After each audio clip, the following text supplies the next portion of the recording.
unfortunately, that lifestyle caught up to me. Going back to the recovery stuff, my father had this disease of addiction to alcoholism, and I brought stuff into my house. And long story short, he got into it, and I found my father dead.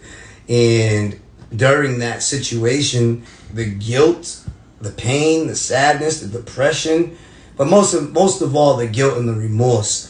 I always felt like I killed my dad doing this work, and coming up on 6 years sober now, I realized that's not the case. That's not what it was. So anybody out there that ever feels like they did something that caused a tragedy, you know what I mean, and it was drug or alcohol related, don't beat yourself up about it. That's not how it is. And so for me, it took me about 9 years to come out of that fog. But during that 9 years, the Beamer turned to the Honda. The Honda turned to the Hoopty. The Hoopty turned into a rental. Then that turned into my mother's car. Before you know it, that turned into a bus pass. And at the last stop of it, I'm sneaking on trains.